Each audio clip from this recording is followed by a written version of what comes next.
Debout Congolais, unis par le sort, unis dans l'effort pour l'indépendance.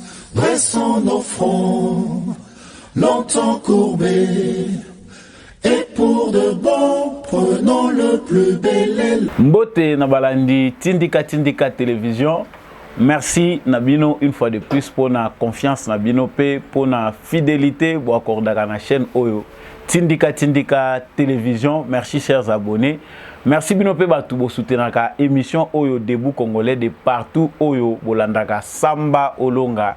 Na pesi bino merci na confiance au bopé sanga pour la mena bino basango na lobaka toujours mokileza balance justice ya nzambe irataka nango mutute soki oya mokilo ko échapper nango yebaki na contrôle nzambe mutu moko te a échappaka mbote na papi keli mbote na rife kisombe bakolo Tindika Télévision basalaka biso toujours pour émission oyo bolandango na bitando na bino. Merci na bandeko ba olanda biso à partir ya Suisse, bozolanda biso à partir ya Illinois, na États-Unis, Californie, bozana Texas, bozana ba ville ebele ya monde, ozala na Japon, ozala na Italie, bozali na Chine, bozana Dubai, bozana Afrique du Sud, na tanga ba ville parce que na yebi ke bokomela nga boza ebele. Moyen attend à toutes les villes les athées. Si vous avez 200 villes, vous avez un bino sauté. Ce pour vous qui ville na yote prochainement na émission ezakoya na kotanga pe ba ville mususu. Mbote toujours na bandeko bazana Beni na Butembo. Bandeko bazana Likasi na Kolwezi ba boyi tribalisme na pesi bino pe mbote bujima ikananga na bo sanité. Émission ya lelo na yekolobela tozolobela makamwa stratégie ya sika Katumbi azui. Oyo ezo sala que mboka Congo ezala divisé.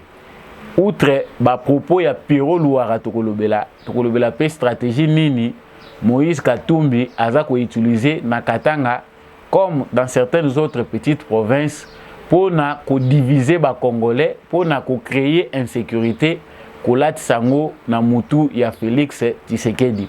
Toyebi biso nyonso vidéo wana na kantina ko senga ngoso ki régie bazala na tamba lukela biso ango bakotiela biso vidéo wana tolanda biso moko comment journalisme na Congo et se transformer na bêtise, comment journaliste échanger forme journaliste comme lokola batala ku ya musique oyo bakoko utiliser bango pona koloba n'importe quoi à n'importe quel moment. Tout moni pe ba vidéo ezako lakisa ba chef coutumier avec un certain groupe ya ba jeunes bazali ko prétendre que za la ba jeune katangé bazo mettre en garde ba élu ya République démocratique du Congo na kati hémicycle ya parlement ko yebisa bango ke proposition ya Ntingi Pululu bango bazali nango d'accord te oya ko meka ko appuyer proposition wana parmi ba élu na bango ya Katanga akomona le pays sera divisé. Soki bango bakotisi proposition wana. Est-ce qu'il faut loi wana tchani elekato elekate? Est-ce que soki loi wana eleki Congo pe ko kata na solo nde bao bazo raisonner? Na pesi bino rendez-vous kaka na émission oyo yango nde tozo lobela. Merci na muto poni voix oyo ya sagesse.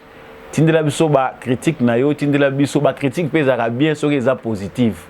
Ba critique à ma finga ovandi na yo zana ba mega ebele pour finga ka batu wana biso tozana ngo besoin te pour mboka moko te etongama likolo ya mafinga likolo ya ba bêtise soko sepelité ezana ngo logique parce que même nzambe o akela mokili satana pe aboya na ye nzambe atelemela ye et pourtant c'est kela mu ya nzambe ye moko donc soki yo sepeli na Tshisekedi te ou bien o sepeli na nga présentateur à émission te inutile o finga okoleka no kaka. Merci encore une fois de plus, vous allez bienvenue dans l'émission Oyo debout congolais. Na utaye koloba tout na départ, to sala ba émission mingi to loba ebele concernant Moïse Katumbi. Mais cette fois-ci to comprendre que sagesse eza lisusu te na ngambo ya bandeko na biso na o bango ba komi ko prétendre ko sala pona ko arriver na objectif na bango. Toyebi que Moïse Katumbi était à l'extérieur du pays pour accuser les Congolais. Sa diplomatie est fondée na ko accuser ba Congolais. Et pas banani et pas ba juif. Toza bamnésique te, toza peuple moko mémoire courte te. Quand quelqu'un pense qu'il est congolais, aza penda ko réfléchir comme congolais. So qui a vu les kambuto pe kokoso na Congo. A okende ko funde pas banane. C'est auprès de ses frères, oh yeah, aza ko appartenir nde akofunda. Il n'y a que la plus propre, ceux qui Moïse Katumbi ndenga se senta qui déjà lésé qui a menacé na ba loi oyo bazolinga bacha na Congo, eza ko exclure. C'était aux Congolais qu'il devait convaincre. Mais pour na komona ki Moïse Katumbi n'accorde aucune importance na ba Congolais oyo aza ko manipuler, il est allé accuser les Congolais chez les Juifs.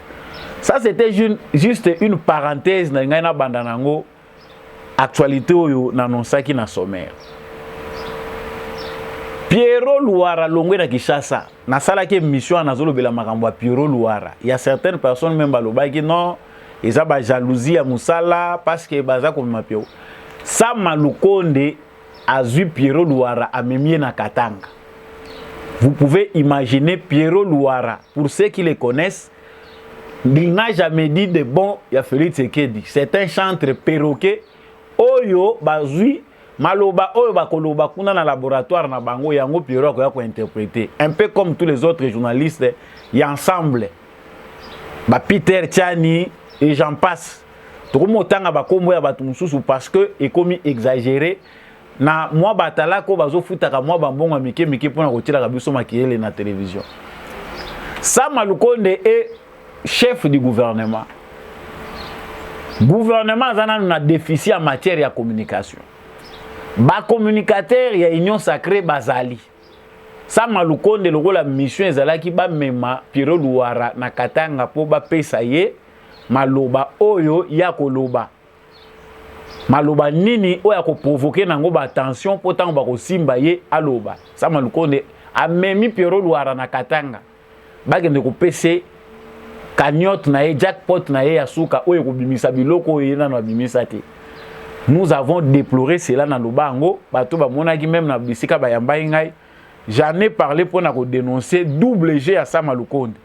Ces journalistes-là ne méritaient pas cause à la délégation. Il y a Premier ministre. Na makambo etalaki nini oyo nini conférence oyo bandé ko sala ya cohabitation pacifique entre Kasaye et Katanga. Heureusement la vigilance des combattants de l'UDPS ba bengana ki Pierrot Louara. Sur scène à Télémina kati ya foule pendant que le premier ministre a zo sala meeting na ye. Ba futeli mbongo billet avion ba memiye accueilli. Il n'y a pas longtemps, 2 semaines nanu ekokité. Pour mon effet en mbongo yo Pierrot Louara zui. Nous avons connu l'époque de Joseph Kabila, te connaître pour époque ya Mouzé, te connaître époque à Mobutu. Kabila ba fingé mais un journaliste ne peut pas se permettre parce que ba propos wana so bolandiango malamu et ko tika biso indifférente to moni pena démocratie au président Félix Tshisekedi azoya nango et comme ko pousser ba na libertinage moko oyo to ko accepter le soute. Tu veux que démocratie pour na liberté, liberté d'opinion, liberté d'expression, mais tout ça c'est dans le respect ya ba liberté ya batu mususu, na dignité pe ya batu. Le président de la République azali n'importe qui te. Même si on peut le critiquer sa vie privée. Mais un journaliste ne peut pas se permettre à aller à la télévision, à l'ongwe na makambo etali gestion, à côté na makambo sans preuve. Pierrot Loualobi, gestion moko libidinal. Libido oyo ya présidence oko ka ko gérer yango te eza ko salir image ya présidence de la République. On ne sait pas quelles informations Pierrot Louara a de la part du président de la République au ba congolais bazana ngoti. On ne sait pas eloko ya sika oyo Pierrot Louara zui et a monaki pas président de la République oyo et sengai ke abimisa ba propos wana. Mais tout ce qu'on sait parce que comme on peut sakanda en tant que Congolais aux ala de gauche ou de droite, le président de la République reste le président de la République, azali représentant ya Congo Mobimba. On ne peut pas jouer avec le président à niveau 1. Mais ça se comprend. Et azali compréhensif pourquoi? Parce que tous la catégorie à batu baza prêt même ya kolia nie po bazwa mbongo. Makam tozo loba awa et comme ko sala rage zo loba partout, nous avons une catégorie de Congolais. likolo ya ba billet vert pour les belé à son ba téléphone aza prêt ba lier même nien et dans cette catégorie là ba Pierrot Louara bazali parce que c'est à cause de l'argent de a commis zoba ya Katumbi ba utiliser n'importe comment par rapport au travail journalistique to moni musala ya Pierrot Louara té parce que tant aux la vidéo wana on comprend qu'il était venu uniquement pour s'attaquer à Félix Tshisekedi pour salir image à président de la République ayaki uniquement pour susciter l'oko moko. J'ai parlé du plan ya Katumbi. Félix Tshisekedi accueilli na Katanga azongi asali même pas 2 jours. Ce qui monseigneur, ce qui Fulgence, ce qui Mouteba, ce qui Nani a créé oya yepe conférence oyo bakatangé nyonso réconcilier les fils et filles à Katanga. Les informations que nous avons ezali que bakaboleli bango bambongo parce que la plupart ya ba responsable ba autorités religieuses ya Katanga baza la merci ya Katumbi. C'est lui nde mutaza ko futa bango ba déclaration na bango. Ndenge to décrire kambongo parce que azaka ka beti tour ake Katanga ake kozwa par na ye. La plupart ya bevêque, la plupart ba monseigneur ou baza na Katanga baza la merci ya Katumbi. Alobino, il faut réconcilier les Katangais. Réconcilier les Katangais avec qui? Ba Katangais baswana ginanani. Qui sont ces Katangais là entre eux baza koyo kanate? La mission est que Katumbi na Kabila baza déjà basangani. Maintenant, ils ont besoin de créer un mouvement na bango wana bazo bengango réconciliation. C'est depuis longtemps baza ko projeter et loko na bango wana. Ils avaient planifié que Katumbi bazonga na Kabila. Et lorsque bazaï kolobelango, les autres ont minimisé. To minimiser kiango bazolo ba Katumbi azaka na Kabila, ba to minimiser kiango. Katumbi a fini par montrer ses couleurs que azali toujours na Joseph Kabila. C'est-à-dire na ba trace union se place au président de la République à koleka, bango pe ba koleka wana. J'ai fait une émission na bande ko talisa batuke sur le plan politique, sur le plan diplomatique, Katumbi azaye moko déjà na ba conclusion. Déjà, ils savent que même Nandoto, Moïse Katumbi ne deviendra pas président de la République. Et Kotikala Kosale Manangote, Moïse Katumbi a Kotikala comme président de la République. C'est un rêve qui ne va plus s'accomplir. Avec Félix Tshisekedi au pouvoir, Madoussou Nyonso et Kotisi ba meti politique oyo. Et Kotisi biso ba infiltré oyo, ba Kotisi bangona politique à Congo il y a 30 ans, il y a 40 ans avec pour mission ba déstabiliser biso to ko s'organiser té avec Félix Tshisekedi ba manœuvre na bango wana baza contre mur. Katumbi abimaki wa sali tourner na ye héros américain pona ko kende ko inisa Tshisekedi pa mindele. Ba sango pe balandaki ye les Fayulu Sonso, ils ont tous fait leur campagne. Échec na bango ya diplomatie, mbongo babimisaki na perte, ba lobby o bango ba engagé. Ils allaient qui perte. C'est cette perte-là, Moutezong si bango awa na Congo na Kanda. Comme ils n'ont pas pu déboulonner ou bien qu'on malmener Tshisekedi sur le plan diplomatique, bazongi na plan ya sabotage. Ici, ces plans s'exécutent à tous les niveaux. Outre Martin Fayoul qui se fait payer par Joseph Kabila, Katumbi, toujours dans le même ordre d'idées, Azapé Kosala Moussala Naye. Félix Tshisekedi quitte le Katanga après avoir tenu un discours rassembleur kosenga na ba chef coutumier, kosenga na ba notable qu'il faut beaucoup habiter pacifiquement, il faut trouver des solutions ensemble. Parmi les solutions, il y a une solution criminelle parce que ceux qui basent sur l'obelango pour na ba Kassayen, il faut ça les pour na ba province nyonso. Ba lobi que désormais pour les Kassaïens qui doivent quitter les Kasaï ko kende na Katanga, il faut baser na feuille de route. Déjà, ça montre déjà l'idée. Bateau va proposer, on peut éviter comment ça va s'appliquer. Parce que si ça s'applique pour les Kassaïens au bazo qui na Katanga, pas question ya bateau va voyager en masse dans ba train, pas question ya bateau va voyager en masse dans ba camion. C'était ça ba résolution bango ba bimisi kuna. Tu éviter forme nini ba ko exécuter. C'est-à-dire ba mouvement ya ba citoyen nyonso na territoire national. Pour que la résolution ou ya bango bazui na makambo o ba bengi bango conflit alors que c'est loko na bango politique pour ezo valeur il faut que toutes les provinces ba appliquer la même réalité ba appliquer même schéma wana C'est-à-dire que ceux qui Moutouazana qui chassent à l'Inga qui est de bas Congo, a la peine à faire des routes. C'est-à-dire pour contrôler le mouvement. Parce que le mouvement, il y a la population en masse. Et ça, les Maka à Kasai, Bazo qui est dans Katanga. C'est dans plusieurs provinces. Les gens sortent en désordre. Les mouvements de population ne sont plus contrôlés. Ça renvoie à l'autorité de l'État qui est DGM, Azongela, contrôle, il y a Malamu, il y a la migration interne. C'est-à-dire, là, c'est une politique à long terme qui permet que le développement est dans la province union. Normalement, c'est une solution applicable à long terme. Parce que la politique, il y a migration, que ce soit sur le plan national, que ce soit sur le plan international. Mouto Nyon, ça doit se sentir dans l'insécurité ici qu'à Azali. Azali n'a droit, il y a qu'à immigrer qu'au Kende, n'est-ce qu'à Moussous. Et puis ça peut passer maïle. Ça, c'est encore une parenthèse. Na côté ça, on a mozindo potoye ba côté ba outi na makanga. Félix Tshisekedi a zongi na Kinshasa, kuna bango pe ba zongi si ba réunion na bango. On a corrompu des chefs coutumiers. Na lobela même mangama ba chef coutumier oyo. Si aujourd'hui le Congo a été vendu, bazamba nyonso ete kami. Ba mini nyonso, les chefs coutumiers sont responsables de la vente ya pays oyo to vandi. Lelo ba Congolais ba komi ba paya na mboka na bango. Ba minier, ba jeune nyonso ba minier artisanaux o bandaye ko sala na ba mine. Baza sune sikate ba ya kokende ko grotte ni bandaye ko sala na ba grotte na bango bazozo mo ba mine na bango amike. Moi ba minerie na bango. Nyonso ba concession wana ba tekela ba libanais, ba chinois, ba indiens et ainsi de suite. Ce sont les chefs coutumiers. Mais tout le monde a un chef coutumier qui bimi bazo sa la déclaration. Katanga pèse la kasu katanga mobimbate.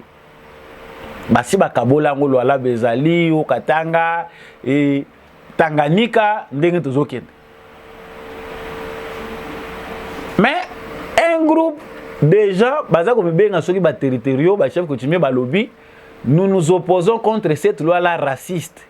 Mon racisme ezotanga matomoni kamita to lobby racisme tomoni ba journaliste nous so bazotenga racisme na Congo par rapport à qui?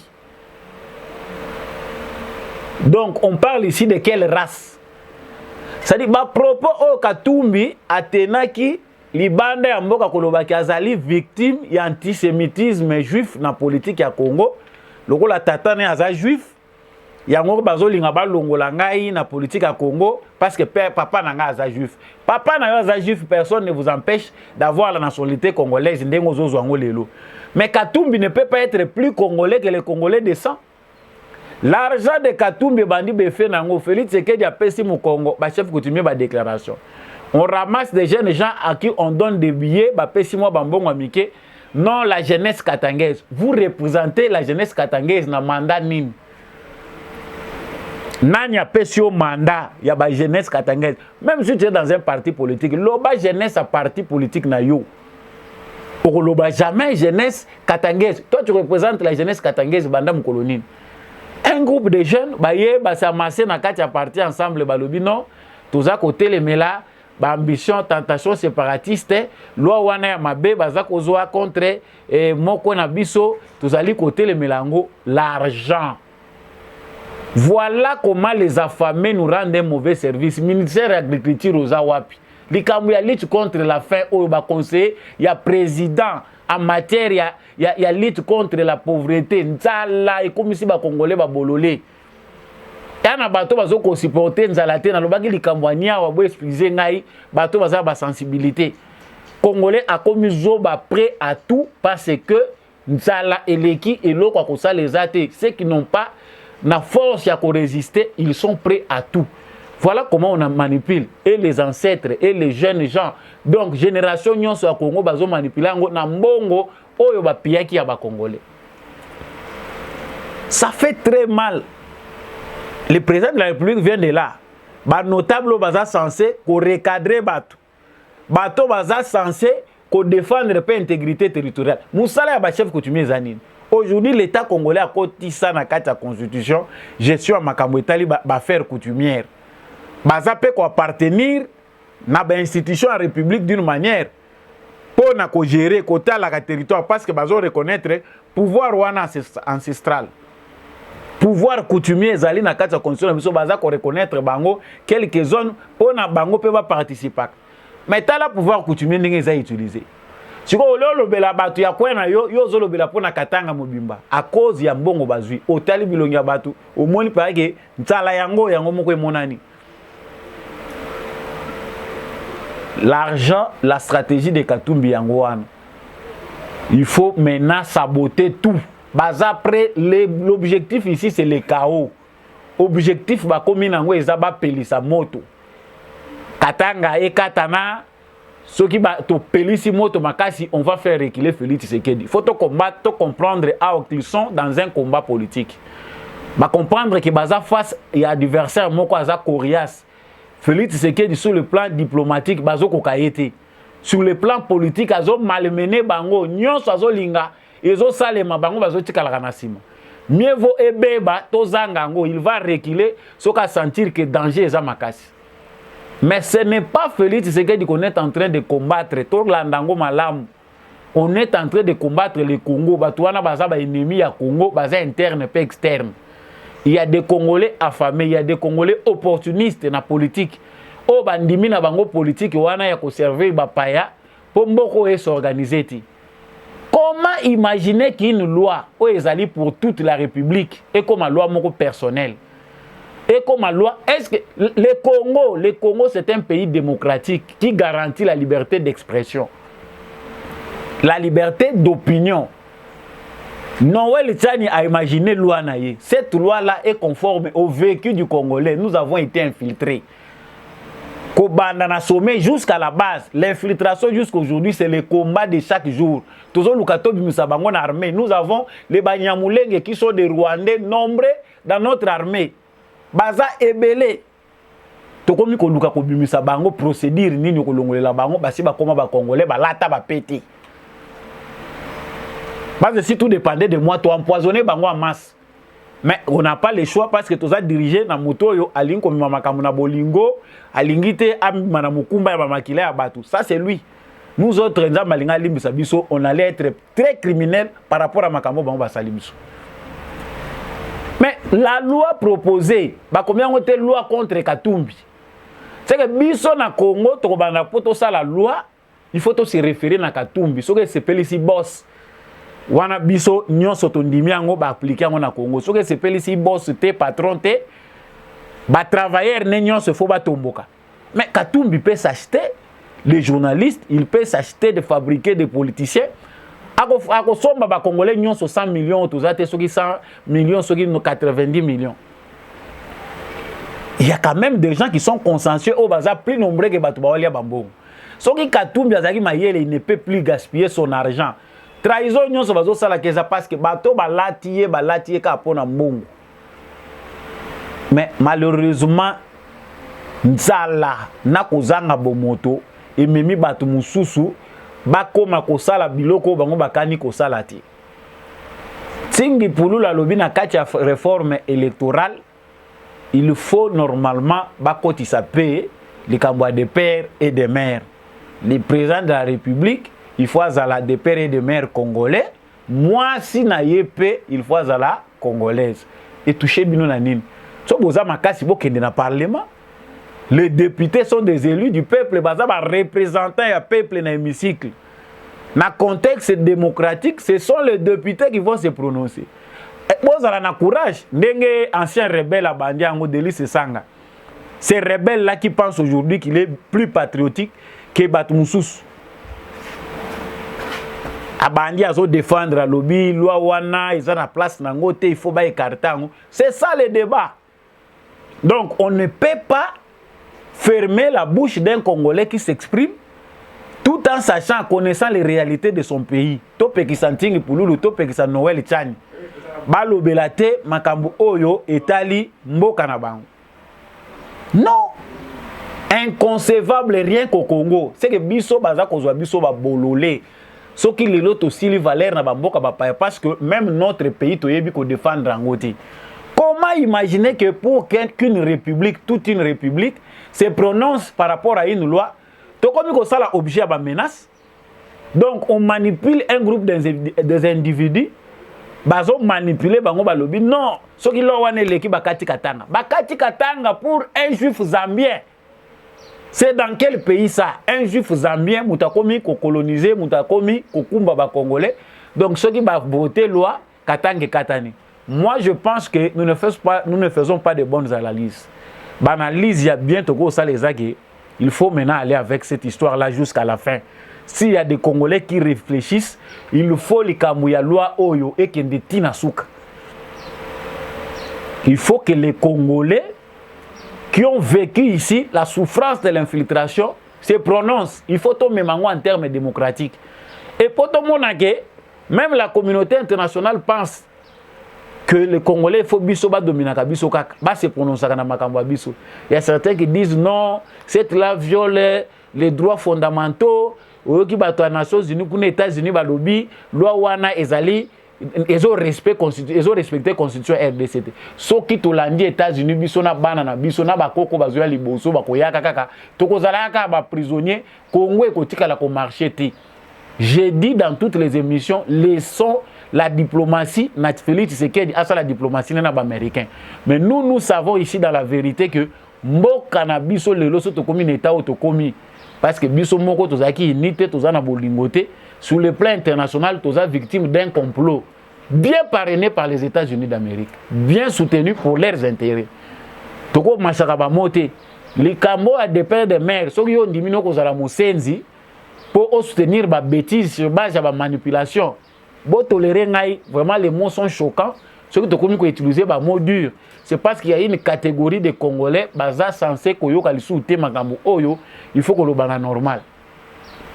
C'est inacceptable. La République ne sera pas divisée à cause d'un individu et ses propres intérêts. Congo ko kabana nangote. Loi wana bachango na misa. Comme ça nous verrons comment le Congo sera divisé à cause de Moïse Katumbi. Ça c'est une bêtise inacceptable que chez les Congolais. Na bamboka mususu mutu moko ondimate batu bakokufa mutu akondimango te. Comment toi on peut accepter bandimi yo maman on peut tozoluka jusqu'aujourd'hui tozoluka bande kwa mama na ye bande kwa mama Katumbi wa zalaki soki mu chez les bayeke soki pas zalaki soki pas banani tozoluka mama Katumbi yango tozo comprendre ye pété non maman nanga bakunda ye awa parce que landi ba papa Katumbi c'est là où on sent que même sa maman là, azana ye congolaise, maman nanga bakunda ye awa. On n'empêche personne de devenir congolais.